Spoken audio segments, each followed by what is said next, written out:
Alright, so a few things happened over the last few days. None seemingly related to the other, but all leading me to make this video here. I want to connect the dots in my mind and let everyone know what thoughts have been brewing. First off, we had Tim, aka Harmful Opinions, who produced a video about how an AI chatbot allegedly caused a teenager to an hero.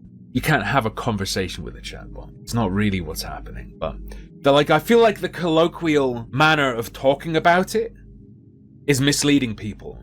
Sewell's mother has accused the creators of the chatbot service, Character AI, of negligence, intentional infliction of emotional distress, deceptive trade practices, and other claims to prevent Character AI from doing to any other child what it did to hers, and halt continued use of her 14-year-old child's unlawfully harvested data to train their product how to harm others. Around the same time, VTuber Smug Alana was covering a video by Matt Rose about how Facebook users were being fooled into thinking various AI-generated images were real photos.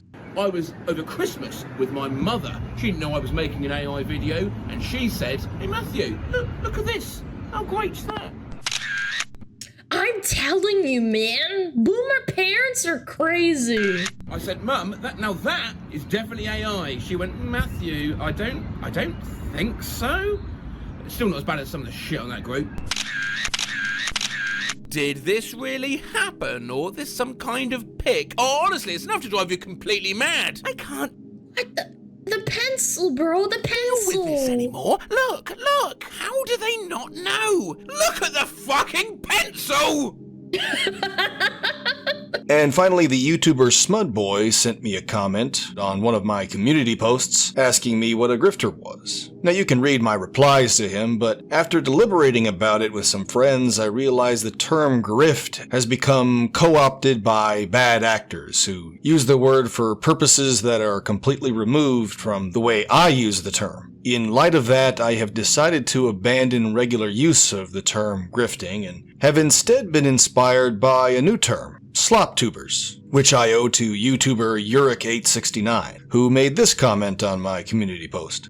This is similar to academic agent analysis into slop tubers and how the culture wars are just a raft. To a certain extent it is, since many of these larger channels are all incorporated into their own networks of influence. EFAP being a good example, or the Side Scrollers podcast. And they just merely cover the obvious surface level and never move the needle. It makes channels like Synth, and other smaller channels that I have found recently, stand out. Now, how does AI work into all of this? Well, AI-generated thoughts and feelings also never move farther than a surface-level understanding, and even promote ignorance of various subject matters given the limitations of the technology. But I do imagine at some point in the future that someone will invent an AI program that will very closely be able to simulate anti-woke rhetoric. Perhaps this program will find several similar variables using words and phrases used by an assortment of commentators on YouTube and elsewhere, all within an anti-woke sphere of influence. And following that, the program will use said rhetoric to draw in unassuming viewers on social media and exploit them for attention. And to test this theory, I prompted ChatGPT to write an essay about video games from the point of view of an anti-woke commentator on YouTube. And here I'll read a bit from what was generated.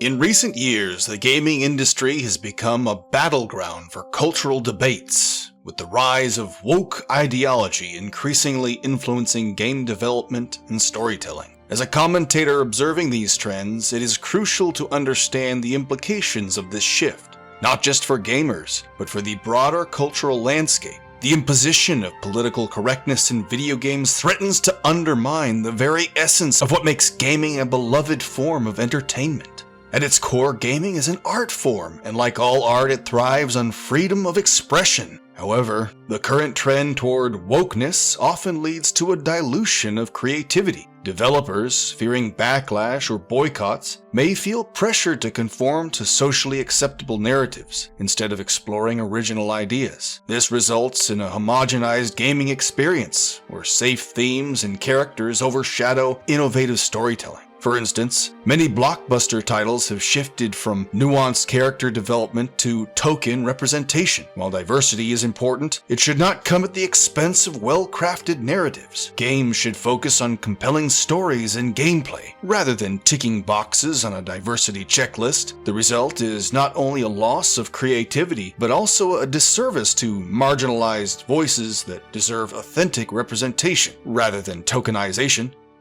In the comments, you can tell me whether or not this sounds compelling. The essay moves on, but hopefully this gives you an idea of how someone might grift a particular narrative by working this way. In this video, I want to talk about a disturbing pattern that I've begun to notice in some of our most celebrated YouTubers. As time has gone on, I've noticed a pretty upsetting trend in the content of all three of these guys.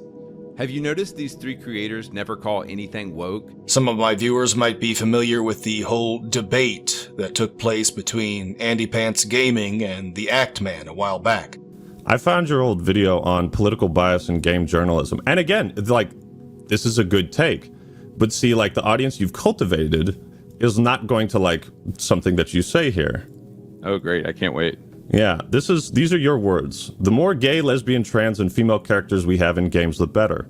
The more diverse perspectives we have in games, the better they will always be. This isn't really lining up with the direction your channel is going in, does it? And I'll be the first to say that I've grown since then, and I've moved on from former views. Yeah, you've moved on from the Xbox console warrior grift to the 100%. Anti-LGBTQ grift. Sure, if that's what you want to call it. That's what it is, man. Have you noticed they never talk about the obvious uglification of women in games the past few years? Have you noticed they never talk about the LGBTQI7 community?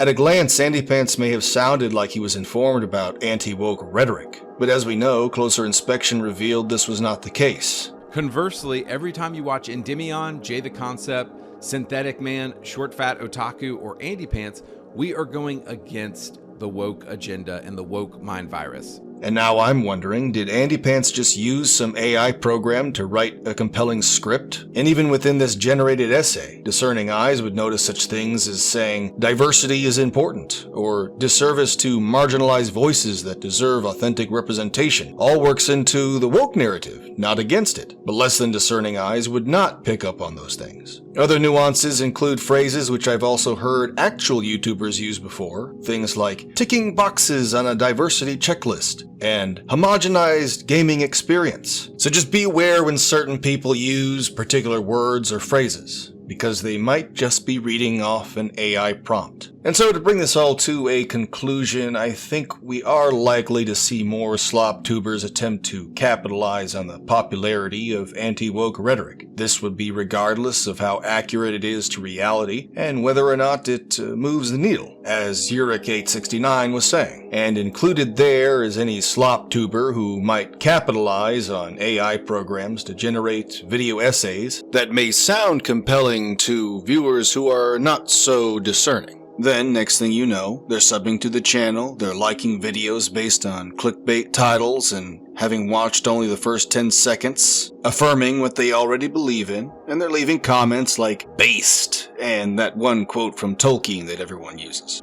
Great quote, by the way, don't stop using it. Just be aware it will probably get co-opted somehow in the future. But my point is, overall, this will cause the channel's online presence to be boosted, and as a result, YouTube continues to perpetuate more grifters. Slop tubers. So today we're laughing at inane comments and reactions to images on Facebook, right? But the fact of the matter is, we're beginning to see the tip of the iceberg of an AI propaganda machine. And my question here is everybody ready for that? You guys are probably laughing like, oh my god, look at this bad AI. It's on purpose. It's engagement bait, and to top it off, it's easy to filter for people who are stupid.